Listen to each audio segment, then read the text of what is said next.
Last night it was Steve Clarke taking the heat, but now on Sunday morning it is time to look into the Scotland players and to see who really was to blame for us losing in Greece by 3 goals to 2. Welcome back, guys, to Fog Football here for your player ratings for a match that, let's be honest, absolutely sucked despite us creating chances at the end, despite us bringing it from 3-0 down to 3-2.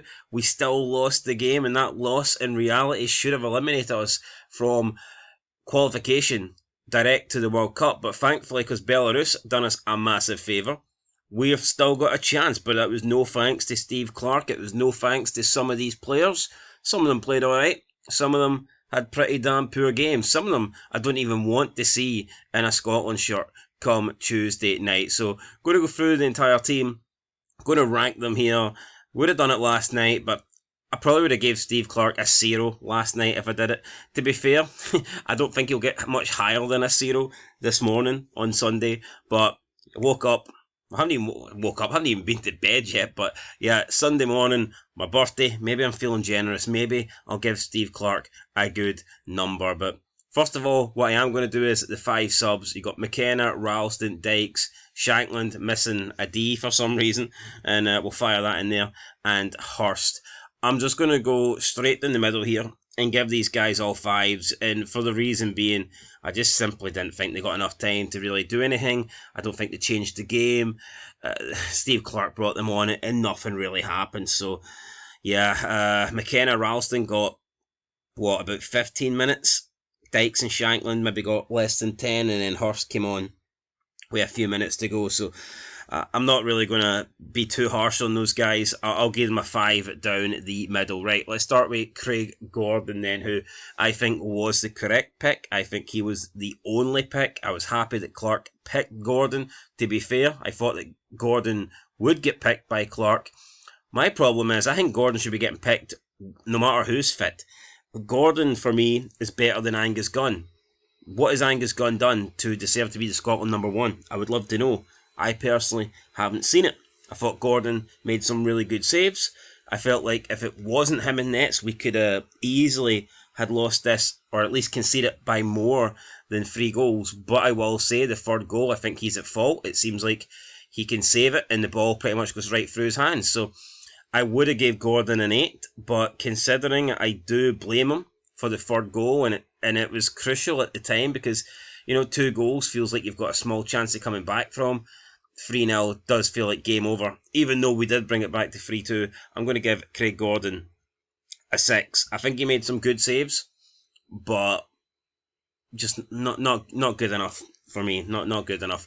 Right, Aaron Hickey, quiet. Didn't have the greatest game.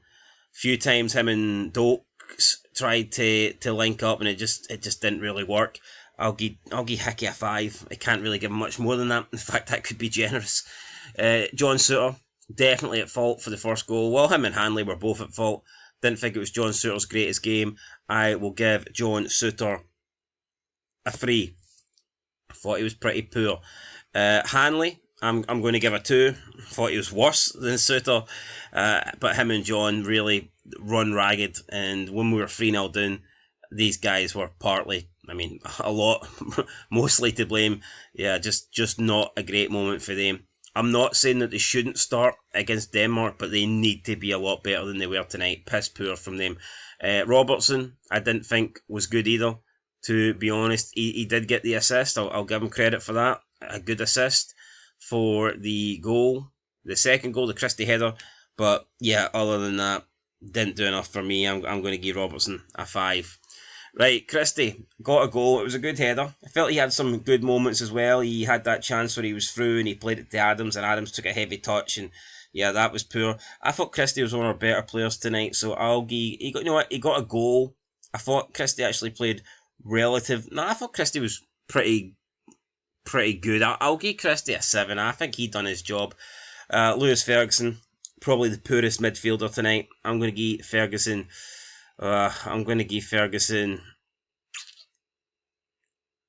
I'll give him a 4. Thought he was poor, constantly fouling. Could argue he was lucky to still be on the pitch, and I like Ferguson, but just didn't really do it for me tonight. McTominay, hit the crossbar, had another chance that was saved, was okay. Don't think he was as good as Christie, but I mean, he did alright. I'll give him a 6. Had he scored, then obviously I would have bumped his rating up, but he did have 2 good chances. The crossbar shot is unlucky, and the save from the Greece goalkeeper, well, it's a phenomenal save.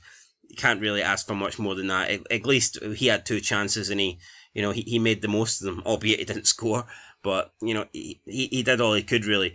McGinn, I thought he was good. And, in the midfield, he was good at holding on to the ball, retaining the ball. He won quite a lot of fouls as well. He's good. He just backs that big ass up, just like Rikishi used to do back in the day. He seems to win a lot of fouls. I thought McGinn was good. Maybe didn't have the, maybe going forward he wasn't.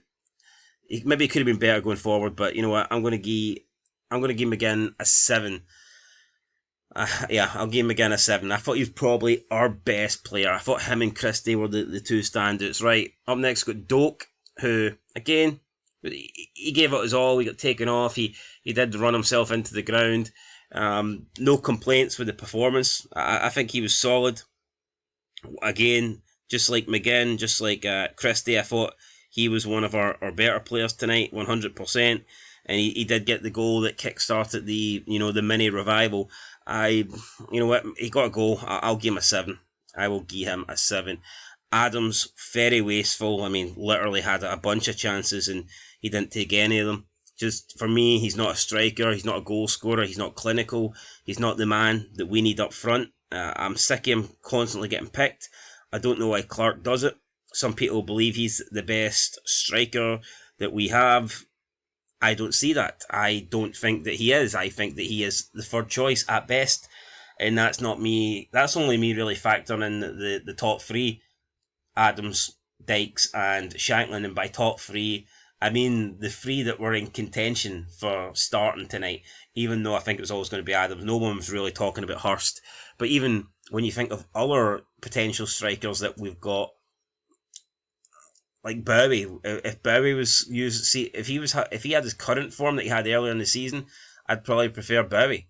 I honestly think that Adams is really poor, but what I do know is we need strikers. We do need Scottish strikers. We haven't got that many good ones, and it's just a shame because our midfield's good. We've got some good fullbacks, but it's an important position. It's an important position on the pitch. And we really, really could be doing with a striker. And I just don't think... We've got Shankland, who I think is good, but he just doesn't get favoured. He doesn't get started, so he doesn't get a chance. And it's probably because Adams... I don't know, does Clarke like Adams' pressing game? I personally think it's a myth. I think that Dykes does a better job at pressing than Adams does. I think Dykes is a better hold-up player. He holds the ball up better as well. I think there's more fight in Dykes. He's better in the air than Adams. For me, all round, I just think Dykes is a better option than Adams. So, yeah, for me, it would be Shankland or Dykes on Tuesday night, but knowing Steve Clarke, he will probably pick Adams because that's what he does. I am going to give Adams, crucial game, and he missed some big, big chances. So I'm going to give Adams a 3. Some people might think that's harsh. I think I'm being generous. I think he had at least 3 chances he should have scored. So, yeah, we need better for Adams. And then we move on to Steve Clarke. Negative shitebag fucking tactics. From the very beginning, our first half, first 40 minutes, we done nothing but pass the ball from side to side to side to side to side. It was embarrassing. It was Suter to Hanley to Robertson, back to Hanley to Suter to Hickey, back to Suter to Hanley, to Robertson, back to Hanley, to Suter. They'd do that about 10 more times, and then Hickey would attempt to play a ball to fucking Doak, and it would get nowhere near him, and we'd just give possession back to Greece. That's pretty much how the first half went, every single time. It was shite. We had a little spell before the break. Honestly, though, how much of that was down to Steve Clarke, or how much was that just down to the players actually beginning to, try and get a bit of momentum, trying to do something for half-time. And then the half-time team talk comes, and I thought we just turned to shit. We had like a chance or 2, but we didn't come out. I was expecting more to start the second half, and then we find ourselves 3-0 down. And we get 2 goals back, but it was nothing to do with Steve Clarke. It's not like he made changes at 3-0 to get us back in the game. No, we got back in the game relatively quickly. And then at 3-2, when you're thinking, right, this is the time to make the changes, he was an absolute shitebag. He started resting players just because Belarus were beating Denmark. Instead of him trying to go out and win the game, he started resting fucking players. And then he didn't make any positive changes. He didn't make any attacking changes until Denmark equalised. And then at that point, he's probably fearing the worst, thinking, oh, fuck, Denmark score one more goal and we're out. And then, only then, did he attempt to go for it. So, it was an absolute fucking shitebag of performance.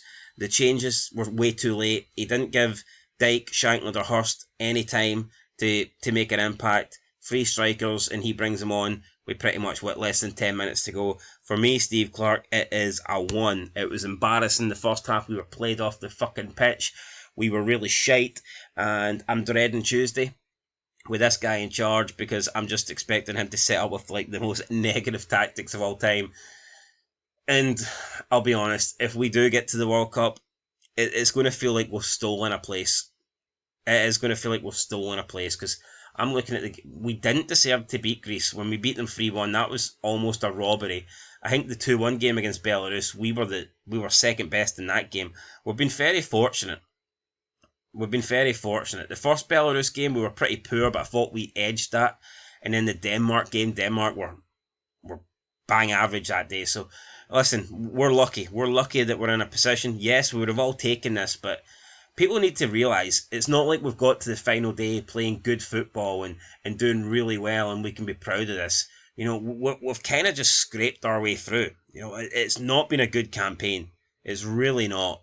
Performance-wise, I don't think we've had one good game. I think we've had like 2 decent games. I'd say the Belarus, the first 2 games against Denmark and Belarus, that was probably as good as it got.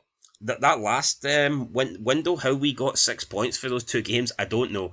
So yeah, I think we're fortunate to be in this position. But listen, we're one good performance away. If Steve Clarke, if we go out and we blow Denmark away, or we play really good football and we win, then so be it. But if we go out and we're shite and we're negative and we just try and steal a 1-0 win and then we don't go through, I think he's going to come under a lot of pressure. And I think that's what he will do. He's not going to care about what the fans think. He's not going to care about trying to go out and win the game from the get-go. I know Steve Clarke. He will keep it tight. He will try and get us in towards the latter stages of the game, 0-0, and then with 15 minutes to go, he'll bring on 3 strikers. That's what he'll do. I guarantee it. He'll start Adams with 10 minutes to go. He'll bring on Shankland, Dykes, and then with about a minute to go, he'll bring on Hurst. So that's it. That's my prediction for Tuesday night. Steve Clarke's getting a 1. Let me know what you think, guys. I'm giving Christie, McGinn, and Doak a 7. I thought, Christie and Doak got a goal each, but for me, McGinn was probably the best player on the pitch, but nobody was amazing. Let's get that straight. I thought those 3 had decent games. Good games, but in the end, not good enough, because we lost 3-2. That's my thoughts. Let me know what you think down below. Let me know your own player ratings. And let me know who you think should start up front. I'll maybe put a poll up. Should it be Adams, Dykes, Shankland, or Hurst? I guess we'll find out. Anyway, till next time. Peace.